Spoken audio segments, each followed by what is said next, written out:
आप आत्मा अपने को माने कब? आप देखो वृंदावन में बैठे हो, सत्यता से बोलो, आप अपने को आत्मा मानते हैं? बोलियो, लघु शंका आत्मा को लगती है क्या? शौच का प्रेशर आत्मा को लगता है क्या? उस समय आप देखते हैं कि ये शरीर का है, आप ही जाते हैं शौच करने, तो आप तदात्म है ना शरीर में, बस। तो इसीलिए आपका जन्म होता है, इसीलिए आपको मरण होता है, इसीलिए आपको दंड मिलता है। ड्राइवर जिस गाड़ी में बैठा होता है, जहां एक्सीडेंट करेगा तो गाड़ी अपराधी नहीं मानी जाती, ड्राइवर माना जाता है।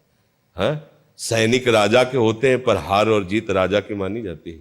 सैनिक हार गया, राजा बंदी बना लिया गया। सैनिक जीत गया, मुकुट उसके ऊपर माथे पे रखा। सैनिक के नहीं रखा जाएगा, जय हो चक्रवर्ती उसकी जय बोली जाएगी। समझ रहे हो? आत्मा को कैसा बंधन है? ऐसा ही बंधन है। वो इसका राजा है, स्वीकार कर लिया है। अब इसे जो आचरण करोगे, सत्य आचरण असत, उसको भोगना पड़ेगा।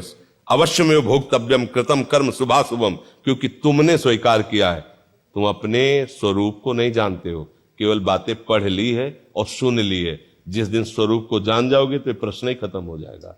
तो स्वरूप निर्विकार है, स्वरूप चैतन्य घन है, स्वरूप किसी भी तरह से ना तो कष्ट दिया जा सकता है, ना उसे सताया जा सकता है, ना उसे बांधा जा सकता है। समझ रहे हो?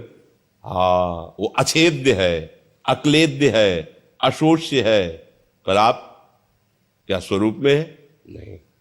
ईमानदारी की बात है। बुद्धि से तर्क के द्वारा हमारे सामने नहीं चलेगा तर्क, क्योंकि हम भी तुमसे तर्क कर देंगे। तो आओगे तुम उसी धरा में जहां हो, क्योंकि अब जैसे शब्द ज्ञानी है तो आप उसे रोक सकते हो, लेकिन अनुभूत है तो तुम्हें वहीं पहुंचाएंगे जहां से तुम्हारा अनुभूति विषय नहीं है। अब बोलो, अब बोलो, तो आप खड़े हो जाओगे, ऐसे कह दोगे हाँ कमी है। सीधी बात है, आत्म स्वरूप में कौन बैठा हुआ है? भगवान, वही अविनाशी है, उनके सिवा कोई नहीं।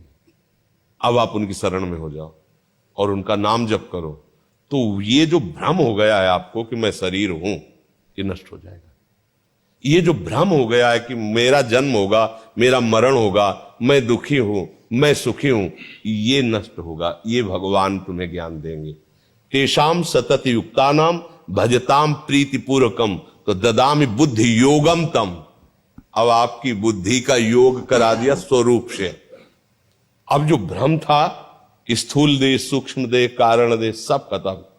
अब निश्चय होगा, अरे तो ब्रह्म स्वरूप हो, आत्मस्वरूप हो, ब्रह्मविद ब्रह्मवि भवति, जानत तुम्हें हो जाए, खत्म खेल। पर ये खेल इतना छोटा नहीं कि खत्म खेल हो गया। वो केवल मामे वे प्रपद्यन्ते माया में ताम, हरिशरणम हरिशरणम हरिशरणम, एक ही उपाय है। नहीं, बड़े बड़े ज्ञानी विज्ञानी माया ने रौंद के फेंक दिया, रौंद के। शिव बिरंजी का मोह को है बपुरान, अस जिय जान भजी मायापति भगवान। सारी की सारी स्थिति शरीर में है और हम बात करते हैं आत्मज्ञान की, इसीलिए कुछ नहीं मिलता, पूरा जीवन व्यर्थ चला जाता है। आत्म स्वरूप में स्थित हो गए तो शरीर को ऐसे छोड़ दिया जैसे सांप अपनी केचुल छोड़ देता है। अब किसी भी तरह का दुख सुख नहीं, कोई शुभ अशुभ नहीं। पर यह स्थिति कोई साधारण नहीं है, बहुत बड़ी स्थिति है।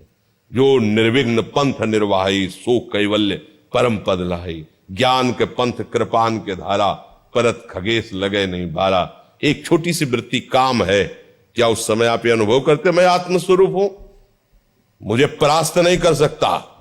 उस समय अनुभव करते मैं पुरुष हूं, मुझे स्त्री चाहिए, मैं स्त्री हूं, मुझे पुरुष चाहिए। बात करें ब्रह्म ज्ञान की तो फिर कैसे?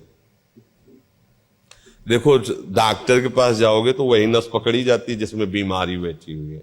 अब अपने लोगों के सामने ज्ञान विज्ञान की बातें तब अच्छी लगेंगी जब आपकी स्थिति हो।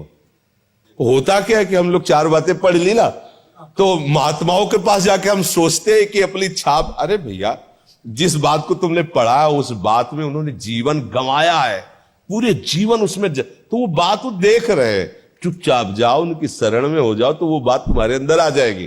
तो अगर हम ईमानदारी से भगवान की शरण में हो जाएं तो वास्तविक ब्रह्म ज्ञान प्राप्त हो जाएगा, क्योंकि हम उनके हैं।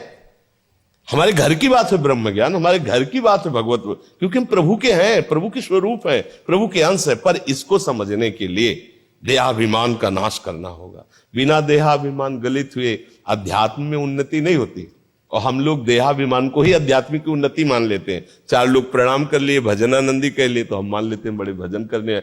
अभी भजन का स्वरूप जब जानोगे तो लोग नहीं दिखाई देंगे, भगवान सब में दिखाई देंगे। सच्चे भजन का स्वरूप ऐसा आता है। जी।